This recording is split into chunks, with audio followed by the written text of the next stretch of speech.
예수 그리스도를 진정으로 믿고 예수님을 따라가면 저주에서 해방됩니다. 인생이 펴지는 것을 경험하게 됩니다. 저는 예수를 진짜 만나고 그분의 제자가 되어 이때가 인도받았습니다. 뭐가 떠나가는 걸 경험했느냐? 온 집안의 인생의 저주가 떠나가는 걸 경험했습니다. 모든 그리스도인들이 그걸 다 경험하고 있습니다. 저주가 다 떠나간 거예요.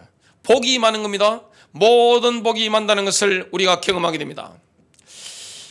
예수님께서 저주가 되심으로 우리가 복이 되었습니다. 갈라디아서 3장 13절입니다. 그리스도께서 우리를 위해 저주가 되사 율법의 저주에서 우리를 구속하셨으니 기록된 바 나무에 달리는 모든 자는 저주받았느니라 하였느니라. 여러분, 진짜 예수를 믿으면 이때까지 가문 대대로 내려오는 저주, 재앙, 내 인생이 지금 경험하고 있는 모든 저주의 그림자가 싹 떠나갑니다. 인생의 곰팡이가 없어지는 겁니다. 인생의 눅눅함이 없어지는 거예요. 그리고 인생의 칙칙함이 없어지는 겁니다. 인생의 찜찜함이 없어지는 겁니다. 어디 가운데 걷게 되느냐? 일평생을 여호와의 영광 가운데 빛 가운데 걷게 되는 겁니다. 등산을 하다 보면요, 저는 한국의 명산들을 좀 여러 군데 다녔는데 예수를 진짜 믿는 것은 무엇과 같으냐? 지금 가을 날씨잖아요. 날씨가 얼마나 좋습니까? 산에 능선을 걷는 것처럼 그런 상쾌함을 줍니다. 근데 저주 가운데 있을 때는 어떻게 됩니까? 골짜기에 그 눅눅함, 어떨 때는 그 음습함, 침침함, 이걸 걷는 것과 같습니다. 옛날에 우리가 그리스도를 못 알았을 때는 침침함과 캄캄함과 곰팡이가 피어있는 이 쿰쿰함을, 그 기운을 느끼고 그 저주 아래 있으면서도 왜 당하는지 모르고 살았을 수 있습니다. 그러나 그리스도 예수 안에서 믿음의 길을 걸어가는 사람은 그게 없는 거예요. 일평생 심령이 뽀송뽀송한 겁니다. 인생의 발걸음에 곰팡이가 없는 거예요. 칙칙함이 없는 거예요. 눅눅함이 없는 거예요. 누가 보더라도 저 집안은 펴진다, 이게 눈에 보입니다. 진짜 믿는다면 그렇습니다. 가족들이 합니다. 진짜 예수를 믿으면 이렇게 변하는구나. 그걸 경험하게 됩니다. 심리적인 안정을 경험하게 됩니다. 영적인 충만함을 경험하게 됩니다. 인생이 놀랍게 변한다는 것을 경험하게 됩니다. 인생에 어둠이 없는 거예요. 첫 번째입니다. 우리를 율법의 저주로부터 구속하시기 위하여 그리스도 예수님께서 우리를 위한 저주가 되셨습니다. 여러분, 예수께서 하신 일이 너무나 큰 거예요. 오늘 이 설교를 진짜 마음에 받으면요, 자다가도 벌떡벌떡 일어나야 됩니다. 야, 내가 받아야 될 저주를 주님이 짊어지셨구나. 이게 영적으로 와 닿는 거죠. 십자가의 계시가 우리에게 오는 겁니다. 여러분, 복이 실제적이죠. 복 받는 사람들 한번 보세요. 복이 너무나 실제적입니다. 눈에 보입니다.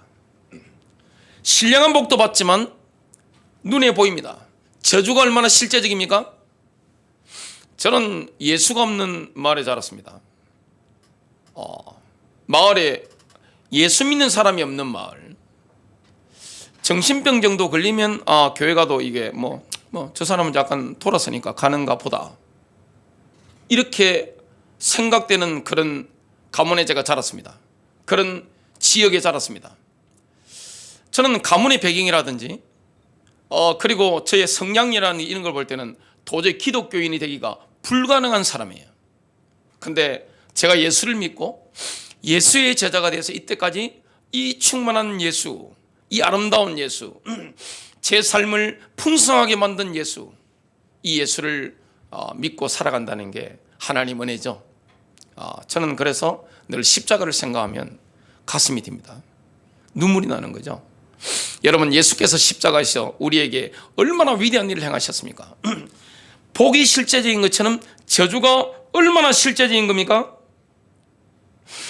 여러분, 복과 저주는요, 성경에 굉장히 중요한 주제입니다.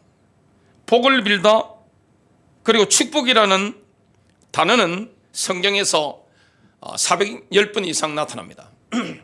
성경에 굉장히 많이 나타나는 단어가 축복이라는 단어죠. 그리고 저주하다라는 단어가 160번 정도 나타납니다.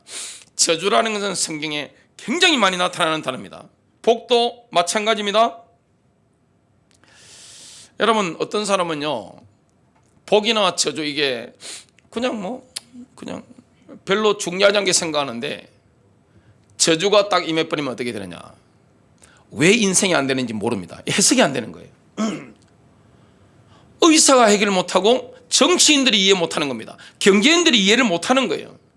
어떤 나라에 저주가 임해버리면 왜 그렇게 전쟁이 자주 터지는지, 왜 그렇게 나라가 가난한지, 왜 그렇게 다툼이 일어나는지 모릅니다. 가문도 마찬가지예요. 이 저주가 가문이나 국가나 어떤 지역에 임해버리면 왜 당하는지를 모르는 겁니다. 늘 얻어 터지고 뭐가 안 되는데 왜 안 되는지 모르는 거예요. 복이 임하는 것도 마찬가지입니다. 여러분, 진짜 복 받은 사람, 예수를 진짜 만나고 내가 예수의 제자가 돼서 하나님의 말씀대로 인도받으면 어떻게 되느냐, 인생 표징과 함께 제사장 나라로 우뚝 서게 됩니다. 리더가 되는 거예요. 복 받은 사람은 리더가 됩니다. 꼬리가 되지 않고 머리가 되는 거예요. 옛날 전래동화 보면 꼬리가 늘 불만이었죠. 왜 머리 마음대로 내가 따라가야 돼. 그래서 그 꼬리가 이렇게 앞장서 가다가 불구덩이 들어가 죽었다는 게 있습니다. 여러분, 위에만 있고 밑에 있지 않습니다. 어떤 사람은 남이 저주받는데 같이 엮여가지고 들어가죠. 근데 복을 받는 사람 특징이 뭡니까? 이상합니다. 주변 환경과 상관없이 잘 되는 거예요. 왜냐? 위에서 붙잡아 주시기 때문에 그런 겁니다. 저와 여러분 인생의 생사업의 주관자가 누굽니까? 여러분, 마귀의 영역까지도 지배하는 자가 누굽니까? 바로 살아계신 하나님이십니다. 그분은 우주의 왕이 되십니다. 오늘 많은 사람들이 오해하고 있는 게 뭐냐면, 저주가 너무나 실제적인 사실을 잘 모르는 거예요. 저주가 임한 거예요.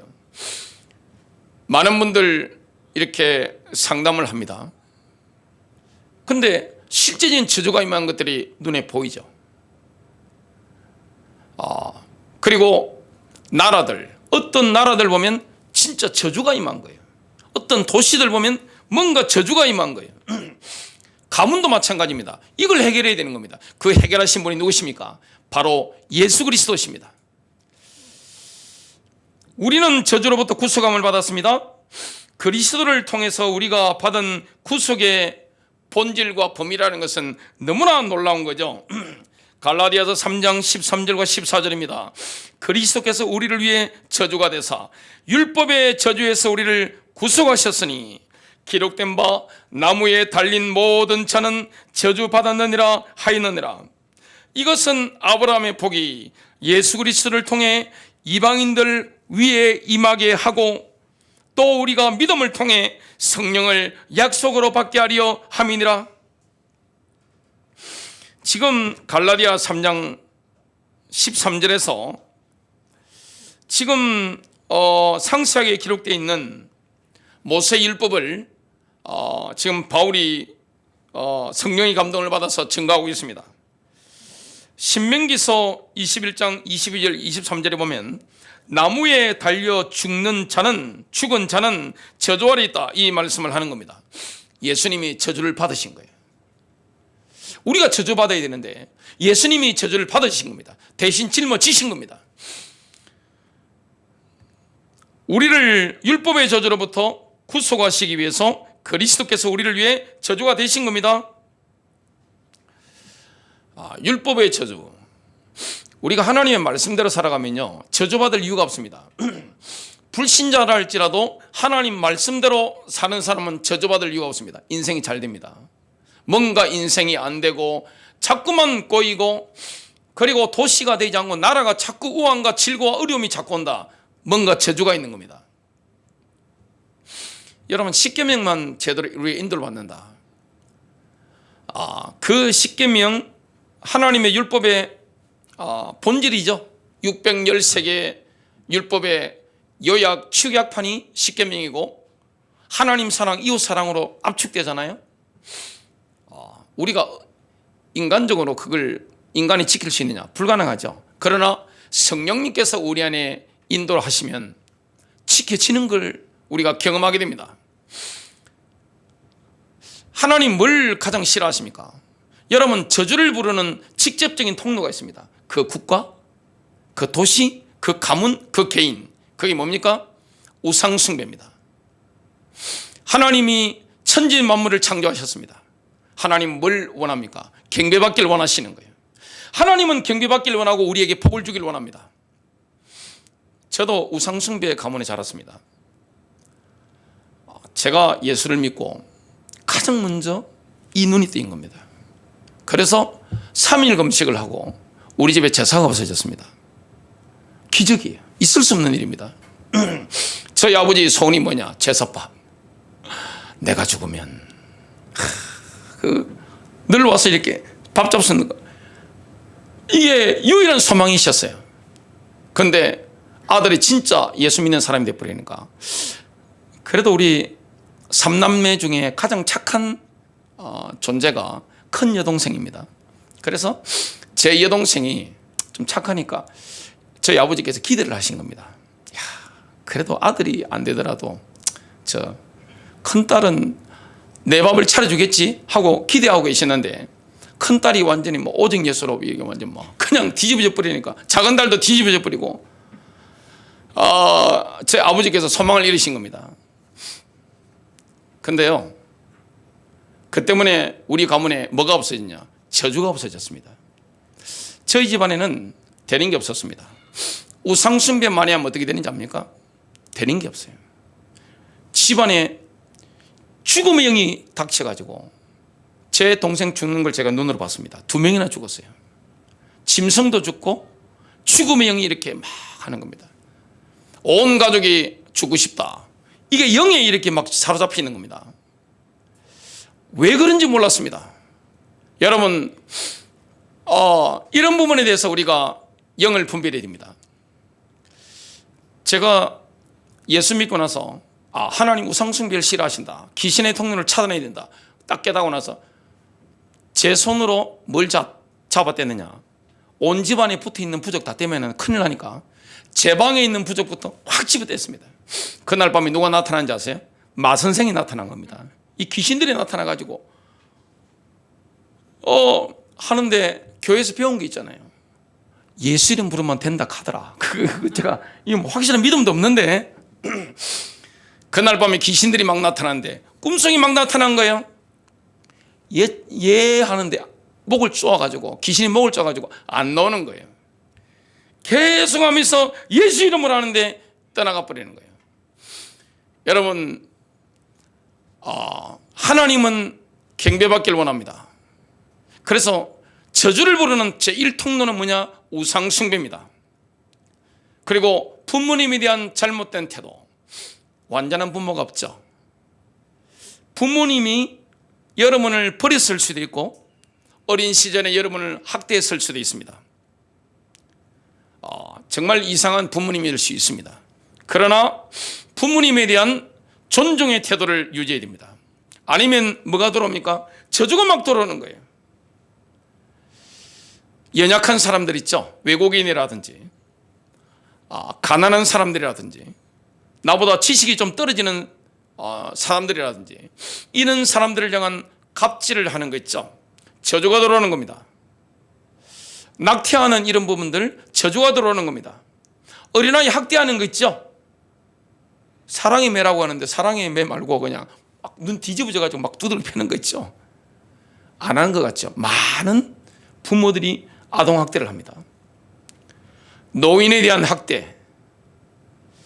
요양원 가니까 포스터가 하나 붙어 있는데 시계를 짊어진 노인이 난 괜찮아 그러는데 이렇게 해가지고 빗금 이렇게 해가지고 위에 뭐가 적혀 있느냐?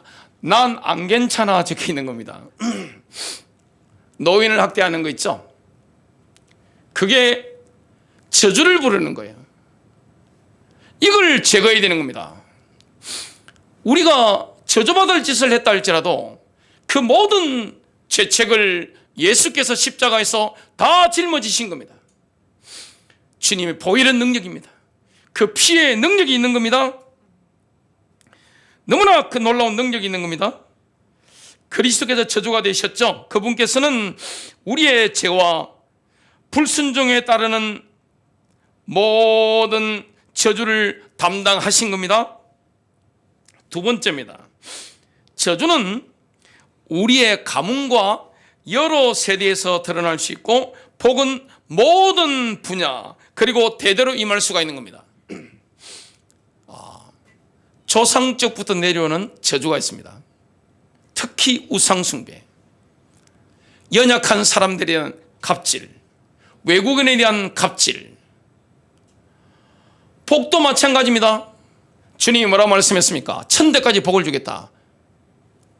제가 영산신시 32대 손인데 32대밖에 안 됐어요. 제 자녀들은 33대고 1000대라고 하면 예수님 재림 오실 때까지죠. 정말 부모님들이 예수 안에 살고 가난한 자를 돕고 하나님 나라 확장하는데 내가 헌신하고 교회를 세우는데 헌신하면 어떻게 되느냐? 자손 대대로 복이 많은 겁니다. 나라가 잘 되는 거예요. 가문이 잘 되는 거예요. 내 인생이 잘 되는 겁니다. 저와 여러분 인생에 뭐가 있습니까? 여호와의 복이 많은 거예요. 빛이 많은 거예요. 음산한 기운이 없어지는 거예요. 정말 하나님 은혜 가운데 살게 되는 겁니다. 제가 어제 맨발로 걸어가지고 안산에서 저 군포까지 한번 4시간 걸어봤습니다. 쭉 이렇게 걸어봤는데 걷는 중에 누구를 만났느냐? 저는 본능적으로 사람 눈과 얼굴을 보는 게 이게 습관이잖아요. 어떤 저보다 나이가 좀 많으신 남자분이 지나가시는데 딱 쳐다보는데 제 마음속에 든 생각, 저 사람은 막이네, 사악하네, 딱 생각하면서 쳐다보는데 그분이 저를 보시면서 눈을 내리까시더라고요. 뭔지는 모르겠지만. 그래 지나가는데 너무 인상이 강렬했기 때문에 제가 딱 보는데 반팔을 입으셨는데 이 모든 게 문신이에요. 보니까 목에도 모든 게 전부 다 문신이고. 여러분, 저주를 받는 사람, 복을 받는 사람 확연하게 갈려집니다. 이 땅에서도 마찬가지입니다.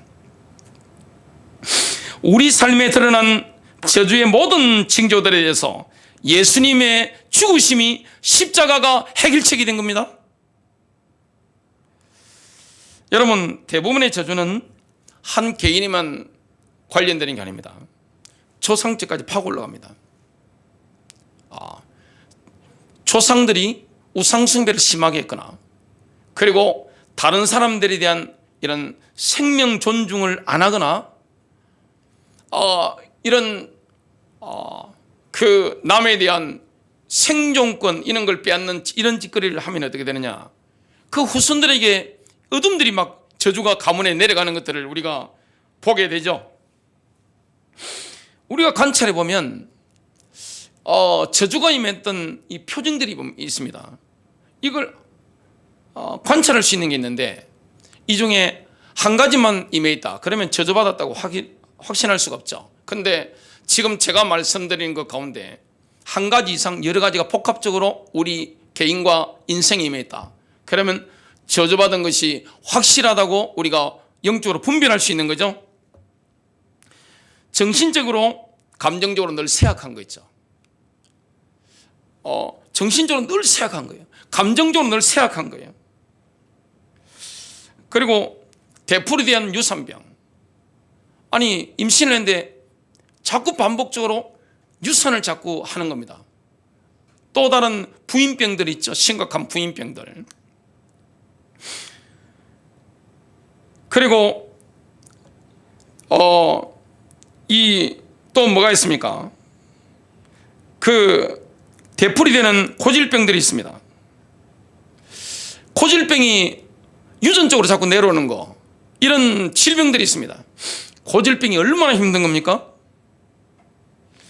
또 결혼이 자꾸만 파탄되는 거, 또 가족들 간에 소외되는 거 있죠. 아니 가족들이 행복하게 살아야 되는데 완전히 남 이상으로 이게 소외되는 것들이 있습니다. 그리고 반복적으로 자꾸 이혼을 하는 이런 부분들. 그 다음에는 지속적인 재정적인 파탄입니다. 사람이 가난할 수 있는데 늘 가난한 겁니다. 가난을 벗어날 길이 없는 거예요. 또한 빈번하게 일어나는 각종 사고들. 아니 사고를 그냥 당하는 게 아니라 늘 사고가 막 따라붙는 사람들이 있습니다. 집안에 사고가 막 따라붙는 거예요. 너무 사고가 많이 일어나가지고 뭐 웬만한 거 가지고 놀라지도 않는 집안들 있죠. 자살한다든지 아니면 부자연스럽게 죽는 이런 일들, 이게 저주의 징조들입니다. 그래서 우리는 또한 믿음으로 성령님을 약속으로 받게 되었습니다. 여러분, 복이 임하는데 모든 분야의 복이 임하고요, 자손 대대로 복이 임하는 겁니다. 예수님이 놀라운 일을 우리 인생에 하신 겁니다. 갈라디아서 3장 13절과 14절, 그리스도께서 우리를 위해 저주가 되사 율법의 저주에서 우리를 구속하셨으니 기록된 바 나무에 달리는 모든 자는 저주받았느니라 하였느니라. 이것은 아브라함의 복이 예수 그리스도를 통해 이방인들 위에 임하게 하고 또 우리가 믿음을 통해 성령을 약속으로 받게 하려 함이니라. 아브라함의 복이 뭡니까? 창세기 24장 1절에 보면 아브라함의 복이 구체적으로 나옵니다. 아브라함이 나이 많아 늙었고 여호와께서 그에게 범사의 복을 주셨더라. 주께서 모든 일에서 아브라함에게 복을 주시니라. 여러분, 하나님의 복은, 아브라함의 복은 뭡니까? 모든 분야입니다. 미치지 않는 분야가 없고 자손 대대로 복을 자꾸만 주시는 거예요. 여러분, 예수 십자가, 진짜 내가 예수의 제자가 되고 예수님을 따라가면 어떻게 됩니까? 이 땅에 저주가 없는 거예요. 인생이 펴지는 겁니다. 진짜 예수 믿으면 어떻게 되느냐? 인생이 펴지는 거예요. 왜냐? 저주의 결과들, 율법의 저주에서 우리를 구속하신 분이 예수 그리스도시기 때문에 내가 지은 죄들, 이게 전부 다 용서받는 겁니다. 그래서 만일 이 우상숭배를 많이 했다면 반드시 회개해야 됩니다. 부모에 대한 잘못된 태도, 자식에 대한 잘못된 태도. 여러분, 부모님이라든지 자녀에게 잘못된 태도를 한 거 있으면 반드시 찾아가서 용서를 구하세요. 그게야 하나님의 영의 역사가 강력하게 일어나는 겁니다. 복이 임하는 거예요. 인생에 복이 임하는 겁니다. 그 은혜를 누리시길 바랍니다. 여러분, 만일 낙태를 하셨거나 아동학대를 하셨거나 노인학대를 한 게 있으면 반드시 회개해야 됩니다. 회개하고 나면 어떻게 되느냐? 상대방의 보상할 것 있으면 보상하세요. 그래서 국가 간에도 학대한 게 있으면 사죄해야 되잖아요. 그리고 배상해야 됩니다. 상대방이 용서해 줄 때까지 어떻게 됩니까? 끊임없이 배상하고 우리가 뭐 해야 됩니까? 사죄해야 되는 겁니다. 자녀에게 학대를 했다. 어떻게 합니까? 자녀가 납득할 때까지 사죄해야 돼요. 부모님에 대해서도 마찬가지입니다. 그래야 뭘 끊어버리느냐? 저주가 들어오는 통로가 다 끊어지는 거예요. 어떤 분은 마도로스인데 배를 타고 전 세계를 다니는 분인데 교회 안수집사님이고 지금 장로님이신데 그 집에 신방 갔는데 전 세계에서 모아놓은 게 집에 있으시더라고요. 영적인 눈이 열린 제가 가서 그 집사님 집에 가서 보니까 다 뭡니까? 다 우상숭배하는? 전부 귀신을 부르는 겁니다. 그런 걸 왜 집에 놔둡니까? 싹 정리해버려야 됩니다. 여러분, 기도원처럼 해야 됩니다. 우상숭배에 대해서는 뭐합니까? 목숨을 걸어야 됩니다. 왜 저주받도록 가만히 있습니까? 저는 여기에 목숨 걸고 싹 정리했습니다. 그러니까 집안의 저주의 통로가 다 끊어져 버린 거예요. 저희 집안에 자꾸 죽음의 영이 자꾸 오는데 제 점괘를 옛날에 딱 예수 안 믿을 때 넣으면 딱 두 가지가 있었습니다. 물에 가면 빨리 빠져 죽는다. 일찍 죽는 거예요. 물에 가면. 어머니가 해서 완전 뭐 충격이죠. 아들 둘 다 죽었는데 지금 하나밖에 없는 제사 지내야 될 아들. 그리고 두 번째 점괘가 나오는 게 뭐냐, 스님이 되거나 종교인이 되는데 그 중에서 급 높은 스님이 있죠. 큰 스님이 된다, 이런 점괘가 나온 거예요. 참 그게 이제 타고난 거죠. 그리고 우리 집안에는요 다 죽음에 벌벌 떨었습니다. 저희 어머니도 한 7, 8년 전에 본인이 급사하실 것을 기대와 확신을 가지시고 이불 정리 다 하시고 수건도 이렇게 다 주시더라고요. 내가 뭐 죽을 건데 뭐 가져가라 하면서 이렇게 뭐 다 주시고, 내가 죽거든 어디에 통장이 있는데 뭐 돈이 있는데 뭐 이런 거 있잖아요. 이런 거 등등. 그거 다 넘어갔습니다. 죽음의 영이 넘어간 거예요. 그리고 가난이 저주가 떠나간 겁니다. 여러분, 집안의 저주의 통로를 차단해야 됩니다.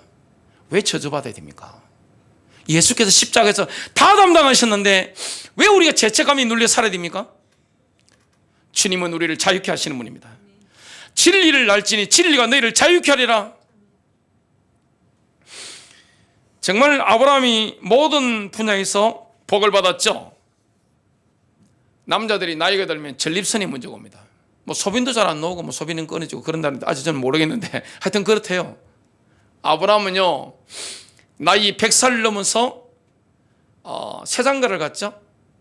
부인이 돌아가셨으니까 이삭을 놓고 이삭이 좀 자라고 나서 정말 부인이 죽고 나서 결혼 새로 했는데 100살 넘었는데 자녀들이 계속 나타났습니다. 자녀들이 계속 이렇게.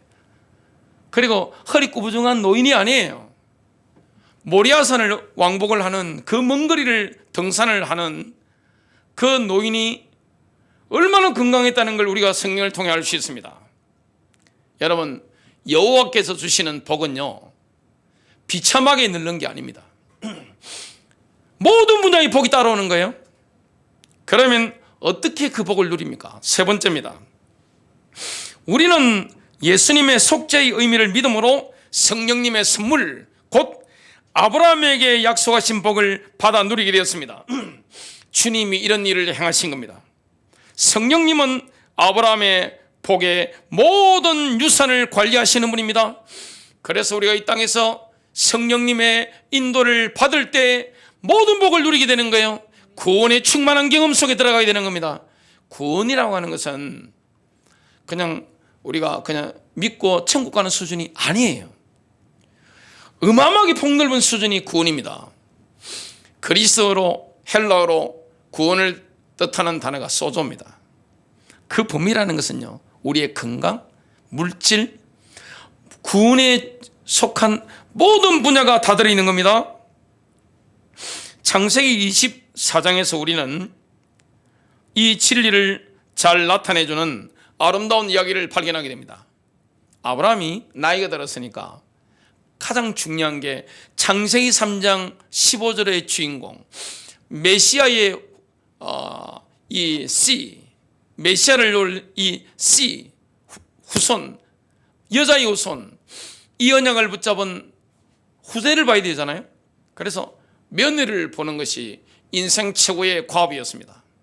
그래서 이런 모를 종에게 맹세를 시키고 고향으로 시리아 땅으로 이렇게 보낸 겁니다. 여기에 등장인물이 나오는데 아버지 아브라함은 누굽니까? 하나님 아버지를 상징합니다. 아들 이삭은 누구를 상징합니까? 예수 그리스도를 상징합니다. 그리고 이삭의 와이프 되는 신부 리브가는 그리스도의 신부를 상징하죠. 이름 없는 종, 이 뭘 상징합니까? 바로 성령님입니다. 창세기 24장에서 실제적인 주인공은 누굽니까? 바로 이름 없는 종입니다. 저와 여러분이 이 땅에서 누구 인도를 받아야 됩니까? 성령님의 인도를 따라가야 되는 겁니다. 이 저주가 얼마나 실제적입니까? 저는 가문의 저주가 임하는 걸 눈으로 보고 몸으로 경험한 사람이에요. 그리고 거기서 완전히 빠져나온 겁니다. 저주 중에 또 다른 게 통로가 뭐냐면 그리스도인들끼리의 혼적인 대화입니다. 여러분 보통 선한 목자교회는 워낙 메시지로 심하게 세게 눌러놔서 이게 안 그러죠. 교인들 한번 만나보세요. 그러면요 같이 여자분들은 이야기랑 좋아하잖아요. 웃으면서 막 하잖아요. 장의 자리에 같이 뭐 몇 명 쭉 앉았다가 일어날 때 그 오줌보가 사가지고 소변이 마르면 갔다 와야 될 거 아닙니까? 근데 중간에 못 갔다 와요. 왜냐? 일어나면 이 사람들이 내 이야기를 할 것 같아. 그러니까 눈치가 있잖아요. 남의 이야기, 남의 뜬소문, 남의 가시글을 퍼뜨리는 게 체질화되어 있으니까. 그러니까 실컷 남의 욕을 이렇게 험담 막 하다가 보니까 내가 먼저 자리에 일어나면, 장의자에 일어나면 이 사람들이 내 이야기를 할 것 같아. 그러니까 오줌보가 늘어나더라도 끝까지 참는 거죠. 그냥 참고 그냥 요 식당하면서 같이 일어나서 이렇게 막 헤어지는 거죠. 실제 일어나고 있는 일들입니다. 그러니까 실컷 11조하고 전도하고 새벽 기도하면서 저주를 불러드리는 거예요. 이런 것이 얼마나 우리 인생을 얽어맵니까? 저와 여러분 인생에 장애물을 제거해야 됩니다. 저주가 임하는 통로들을 싹 제거해야 되고 성령님이 싫어하는 것을 없애야 됩니다. 그러면서 우리가 성령님의 인도를 따라가야 되는 겁니다. 그래서 이름 없는 종이 창세기 24장에 보면 얼마나 인도를 잘 받습니까? 결국 완벽하게 이삭의 예비 신부를 딱 만나서 데리고 오죠. 이런 장면이 나옵니다. 여러분 성령님만이 우리의 유업의 모든 복들 안으로 인도하실 수가 있습니다. 여러분 아브라함의 복은 모든 일에 걸쳐 있습니다. 하지만 그 복의 관리자는 바로 성령님입니다. 그래서 성령님의 인도를 받는 게 체질화된 사람은 복이 만나는 걸 경험하게 됩니다. 인생에 걱정할 게 없는 거예요. 왜냐? 모든 복이 따라보기 때문에 그런 거예요.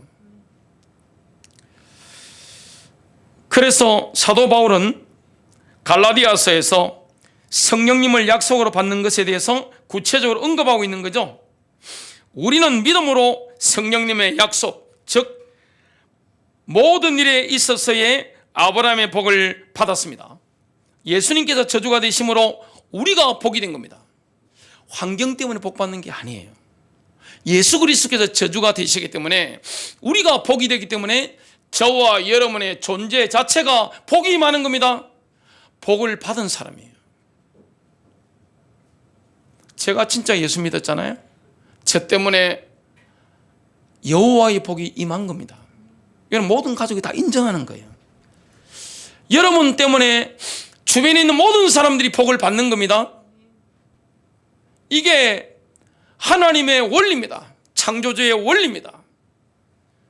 그래서 진짜 예수 제대로 믿는 사람 나오면 어떻게 됩니까? 집안이 펴지죠. 집안이 잘 됩니다. 계속 잘 되는 거예요. 물론 하나님의 섭리 가운데 어두운 섭리가 작용할 때가 있지만 그러나 누가 보더라도 저 집안 복 받았네. 저 회사 잘 되네. 야, 저 직장은 저 사람 때문에 복을 받았네. 저 학교가 복을 받았네. 저 나라가 복을 받는구나. 교회 때문에 복을 받는구나. 정확하게 보이는 거예요. 내 아버지의 약속입니다. 이건 우리의 공로에 달려있지 않습니다. 그것은 오직 그리스도의 속죄의 능력에 근거한 것이죠. 그것은 행위에 의해서가 아니라 믿음을 통해 얻어지는 겁니다. 갈라디아 3장 14절 우리가 믿음을 통해 성령을 약속으로 받게 하려 함이니라. 성령을 받아야 됩니다. 성령 세례를 받아야 됩니다.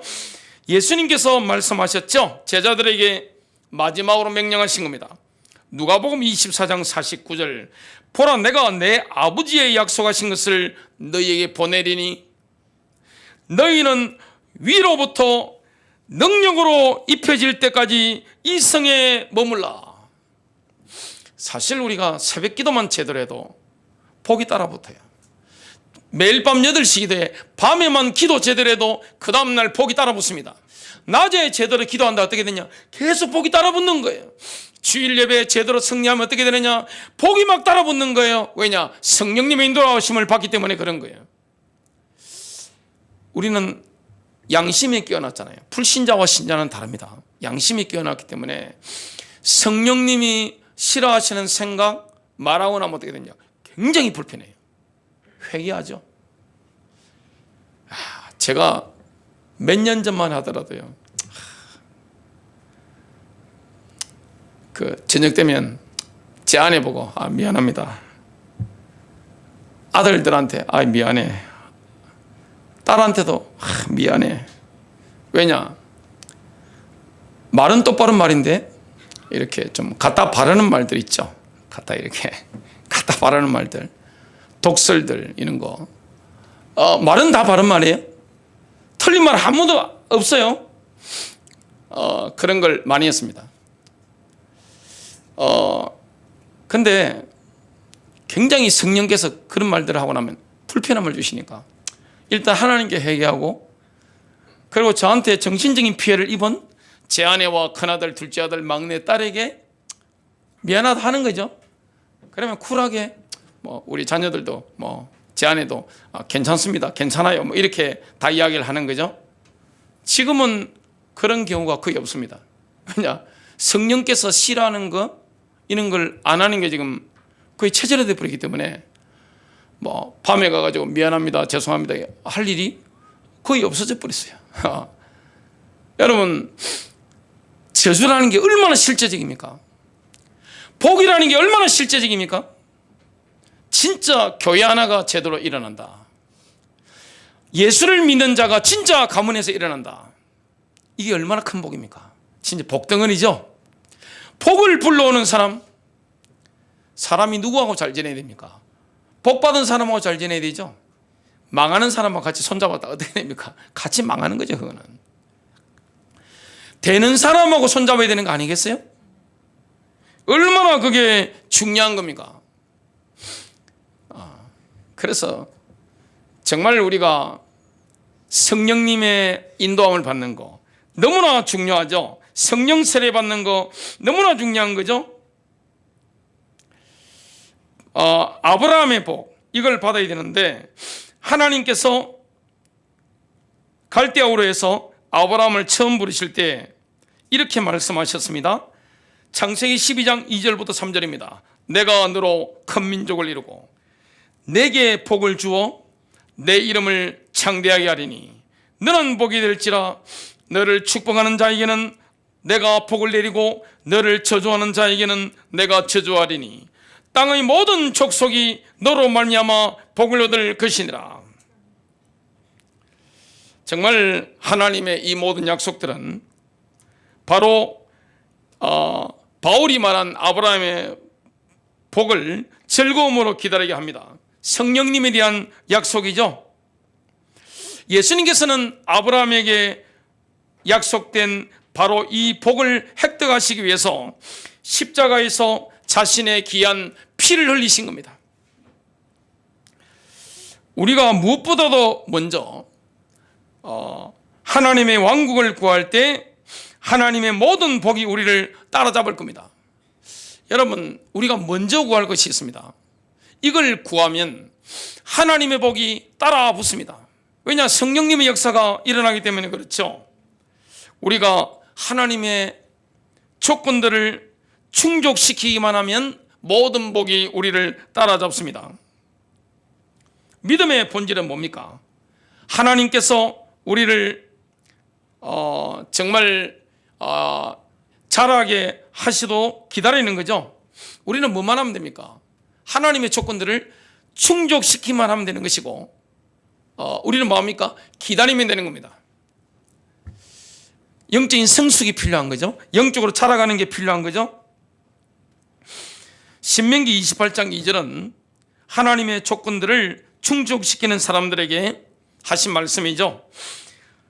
내가 주 내 하나님의 음성에 귀를 기울이면 이 모든 복이 내게 임하며 너를 따라잡으리니. 우리가 복들을 잡으려고 따라가는 게 아닙니다. 내가 복 받으려고 따라가는 게 아닙니다. 오히려 복들이 우리를 잡으려고 따라오는 겁니다. 우리가 믿음이 있다면 잠자리에 들면서 뭘 기대합니까? 내일은 어떤 복이 따라잡을까? 주일은 시작의 날이죠. 이번 주간에는 어떤 복이 따라잡을까? 내 인생에 어떤 복이 따라잡을까? 우리 가족들에게, 우리 가정에 어떤 복이 따라잡을까? 선한 교회는 어떤 복이 따라잡을 것인가? 여러분, 복은 실제적입니다. 저주가 실제적입니다. 마태복음 6장 33절은 이렇게 말씀합니다. 그런즉 너희는 먼저 그의 나라와 하나님의 왕국이죠. 그의 의를 구하라. 그리하면 이 모든 것을 너희에게 더하시리라. 지금 하나님의 풍성함을 받아 누리려면 몇 가지 조건들이 있습니다. 우리의 동기와 태도가 올바라야 됩니다.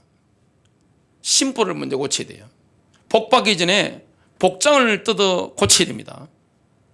이 마음이 동기가 틀려먹은 경우에는 하나님의 복이 따라붙을 수가 없습니다. 여러분, 예수 믿으면서 복만 받으려고 하지 마시고 복장을 고치시기를 주님의 이름으로 축복합니다. 동기를 고쳐야 돼요. 우리는 믿음을 훈련해서 사용해야 됩니다. 믿음으로 인도받아야 되는 거예요. 입만 열면 불신앙이고, 입만 열면 어둠이고, 입만 열면 남의 이야기고 비난이고, 이러면 어떻게 복이 올 수가 있겠습니까? 성령님이 그런 사람에게 어떻게 임할 수 있겠냔 말이에요. 우리는 누구를 존중하고 해야 됩니까? 하나님을 존중하고 존경해야 됩니다. 그리고 우리의 부모님을 존중해야 됩니다. 그리고 하나님이 세우신 영적 리더들을 존중할 줄 알아야 됩니다.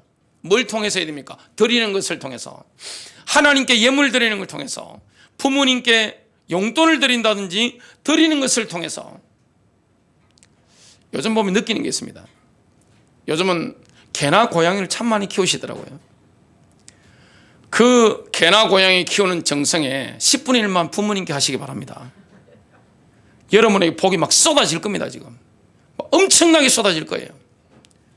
그리고 주의 종들에게 드리는 삶이 되어야 됩니다.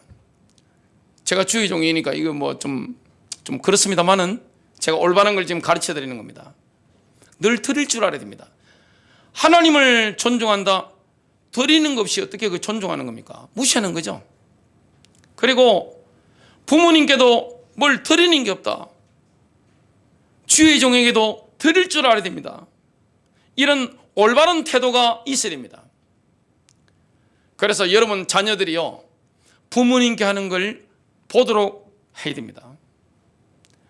그래야 여러분에게 복이 많은 거예요. 여러분 자녀들이 영적인 리더들에게 여러분이 어떻게 섬기고 드리는가, 이걸 보도록 만들어야 됩니다. 그게 그 자식이요, 저주받지 않게 만드는 길입니다. 제가 안산 와서 보면서 충격을 받은 게 있습니다. 안산 와서 제가 묻지 않는 게 뭐냐면 조심하는 게 있습니다. 왜냐하면 말 한마디 잘못하면 이게 여러분 마음에 대못을 박을 수가 있잖아요. 가정사를 묻지 않습니다. 누가 교회에 등록했을 때 본인이 오픈할 때까지는 묻지 않습니다. 워낙 이게 복잡해가지고, 그래 교회 어디 돌아다니는지 이것도 묻기가 굉장히 힘들더라고요. 워낙 하도 돌아다녀가지고 이게 뭐 보통 복잡한 게 아니에요. 그러니까 뭐가 많으냐? 인생이 안 되는 거예요. 그렇게 새벽기도 열심히 하고 11조 열심히 하고 전도 열심히 하고 하는데 인생이 안 되는 거예요. 교회 교리 막 열부바라만 잘잘잘 하는데 입만 살아있지 되는 게 없는 거예요. 인생이 저주가 임한 겁니다. 제가 안산에 와서 이걸 파악을 하고 그 장로님이 됐든 권사님이 됐든 이전에 교회 목사님이나 주의종들과 틀어진 분들 있죠.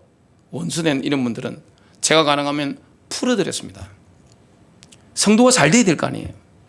맨날 저주하고 서로 저주하고 망한다 그러고 이게 완전히 맛이 간 거잖아요. 하함의 저주가 보통 있는 게 아니에요. 이 목사에 대한 상처가 얼마나 많은지 하도 여러 교회에 돌아다녀가지고 너무 많은 거예요. 제가 제 여동생 그 고3 때 제가 전도사 때입니다. 가서 말씀 공부를 한 적이 있습니다. 부산에 있을 때 1시간 반을 제가 차를 몰고 가서 그 시골 저희 집에 사랑채에서 말씀 공부를 한 적이 있습니다. 그러니까 은혜 받으니까 학생들이 막 오잖아요. 그 오래된 교회, 큰 교회 학생회 회장 여학생이 온 거예요. 중고등부 회장이 온 거예요. 마음문 열리고 저를 만나서 그날 예수님을 구세로 영접하고 은혜를 받은 거예요. 제가 웃으면서 그랬습니다. 너희 집은 집에서 목사님 욕을 굉장히 많이 할 것 같아. 저게 처음 봤습니다. 제가 눈만 쳐다보고 얼굴만 보고 이렇게 이야기한 겁니다. 얘가 기겁을 하는 거예요. 청소년이니까 그렇게 할 수 있는 겁니다. 만일 뭐 대학생 이상 됐으면 그렇게 못하지. 제가 깜짝 놀라는 겁니다. 차라리 그럴 것 같으면 교회를 왜 다닙니까? 안 그래요? 혼자서 성경 보고 있으면 되지 그냥. 아이고 창세기 3장 2절 뭐 이렇게 해서 찬송 부르고 하면 될 거 아닙니까? 왜 교회 다니면서 11조 내가면서 시간 에너지 투자해가면서 저주를 불러드려야 됩니까? 하함의 저주를 꺾어야 됩니다. 여러분 부모에 대한 잘못된 태도를 벗어나야 됩니다. 그리고 우상숭배 나의 당대에 끊어내야 됩니다. 여기는 뭐 해야 됩니까? 목숨을 걸어야 돼요. 그래야 승리하는 겁니다. 결론 맺습니다. 예수 그리스도께서는 우리의 삶에 드러난 저주의 모든 징조들을 복으로 바꾸신 겁니다.